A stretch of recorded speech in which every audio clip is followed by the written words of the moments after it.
Roger Mason pernah melayani sebagai pendeta di gereja baptis. Ketika ia mengumumkan bahwa ia akan menjadi Katolik, reaksinya beragam. Ada yang mendukung, tetapi ada juga yang marah, terluka, atau bahkan merasa takut bahwa ia telah membuat kesalahan besar. Roger membagikan bagaimana pengalaman itu membuatnya merenungkan cara-cara yang penuh kasih dan bijaksana, bukan hanya membagi kisah perjalanannya kepada orang-orang terdekat, tetapi juga untuk bersyukur atas anugerah iman Kristiani yang telah ditanamkan oleh orang-orang terdekatnya tersebut. Saya rasa situasi budaya saat ini memang cukup tegang, bukan hanya antara Protestan dan Katolik saja. Orang-orang sekarang mudah tersinggung. Ada ketegangan budaya antara berbagai kelompok dan ideologi. Dan saya pikir budaya media sosial ikut memperburuk hal itu.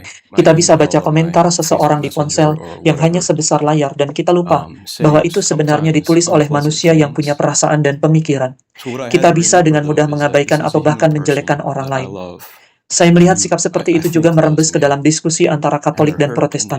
Ada orang-orang yang pernah saya layani, bantu, kasihi, yang coba saya dampingi dengan tulus, tetapi ketika saya mulai membagikan perjalanan saya menuju gereja Katolik, mereka tiba-tiba berubah. Komentar-komentar yang masuk ke ponsel saya, email, Facebook, Messenger, seringkali isinya tidak menyenangkan. Mereka menjadi sekedar komentar di layar, padahal dulunya adalah orang-orang yang saya anggap teman. Tapi saya harus ingat mereka adalah manusia yang saya cintai dan yang saya percaya juga mencintai saya.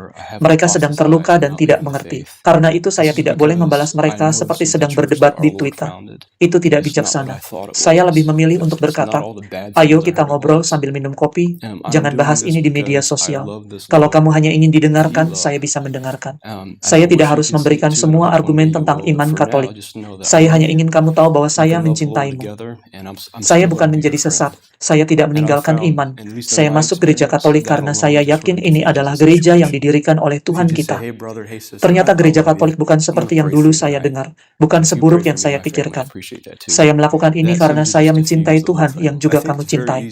Saya berharap suatu hari kamu bisa melihat apa yang saya lihat. Tetapi untuk sekarang ketahuilah bahwa saya tetap mencintaimu. Kita tetap bisa mengasihi Tuhan bersama. Saya tetap temanmu. Dalam pengalaman saya, sikap seperti itu bisa meredakan ketegangan. Kalau kita berkata, saudaraku, saya mencintaimu, saya akan mendoakanmu malam ini. Kalau kamu juga mau, doakan saya dan keluarga. Saya sangat menghargainya.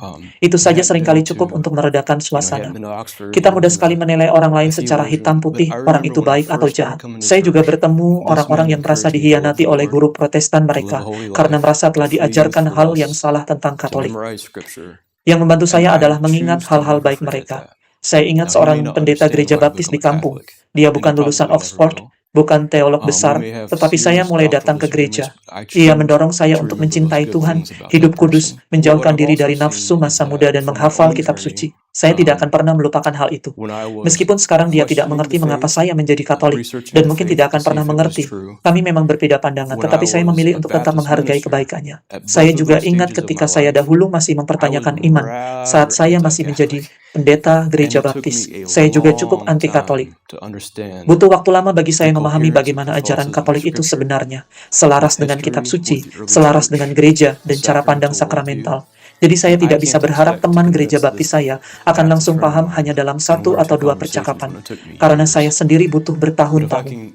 Tapi kalau saya bisa memberinya sedikit hal untuk dipikirkan dengan kasih dan kelembutan, dan membuatnya sedikit lebih dekat kepada kebenaran yang penuh, itu saja sudah cukup. Dan yang paling penting, kami tetap berteman.